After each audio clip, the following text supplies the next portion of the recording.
ഇല്ല, ആയിരുന്നില്ല. പക്ഷെ പാർട്ടി സുരേഷിനെ തിരിച്ചെടുത്തിരുന്നെങ്കിൽ ഇത് ഒഴിവാക്കാമായിരുന്നു. സാധാരണ ഒരു പാർട്ടി മെമ്പറാണ്, അത്രയുള്ളൂ. അതും അവന്റെ ജോലി സ്ഥിരതയ്ക്ക് വേണ്ടി മൂപ്പര് പാർട്ടി ആയതാണ്, അല്ലാതെ മൂപ്പരെന്ത് പാർട്ടി? അത്രയില്ല. അപ്പൊ അതൊരു വെല്ലുവിളിയല്ല.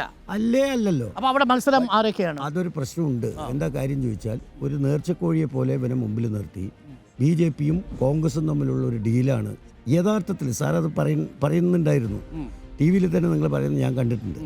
അപ്പോൾ അതാണ് ഇപ്പോൾ ഇവിടെ മലമ്പുഴ മണ്ഡലത്തിൽ നടക്കുന്നത്. അതായത് മലമ്പുഴ മണ്ഡലത്തിൽ സുരേഷിനെ മുൻനിർത്തിക്കൊണ്ടുള്ള ഒരു കോൺഗ്രസ് BJP ഡീൽ ഉണ്ട് എന്ന് ആരോപിക്കുകയാണ്. പിന്നെന്താ സംശയം? ഞാൻ പറയുന്നത് സംശയമാണത്.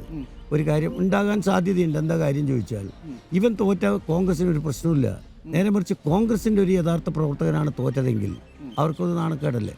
അപ്പോൾ തോറ്റോട്ടെ. അതൊരു നേർച്ചക്കോഴിയെ സുരേഷിനെ നിർത്തുന്നു. BJP വോട്ടുകൾ അതിന്റെ പേരിൽ മറിക്കാൻ ശ്രമം നടത്തുന്നു. മറ്റ് ഇടങ്ങളിലും ഒരുപക്ഷെ ഇതിന്റെ പ്രതിഫലനം ഉണ്ടായേക്കാമെന്നാണ്. ചിലപ്പോൾ ഉണ്ടായേക്കാം.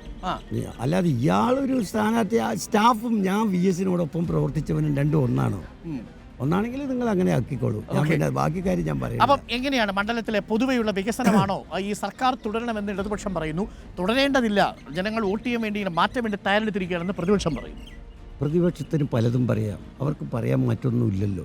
അതുകൊണ്ട് അവർ പറയാം, മലമ്പുഴയിൽ ചരിത്രപരമായി ഇത്രയധികം വികസനം നടന്ന ഒരു കാലഘട്ടം മുമ്പുണ്ടായിട്ടില്ല. അതിൽ മുഖ്യമന്ത്രി, ധനകാര്യമന്ത്രി, ടൂറിസം മന്ത്രി ഇവരൊക്കെ നമ്മളെ സഹായിച്ചിട്ടുണ്ട്.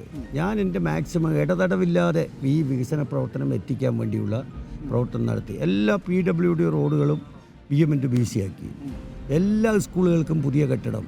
76 കോടി രൂപയുടെ വികസനം മലമ്പുഴ ഉദ്യാന നവീകരണത്തിന് ഇപ്പോൾ അത് പ്രവർത്തനം നടന്നുകൊണ്ടിരിക്കുകയാണ്.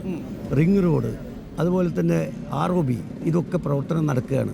ഒക്കെ ജനങ്ങൾക്ക് കണ്ടറിയാം, തൊട്ടറിയാം, സഞ്ചരിച്ചറിയാം. കറക്റ്റ് അല്ലേ? കണ്ടറിയാം. അതുകൊണ്ട് പ്രത്യേകിച്ച് പ്രചരണത്തിന്റെ ആവശ്യമില്ല എന്നാണ് ഞാൻ മനസ്സിലാക്കുന്നത്.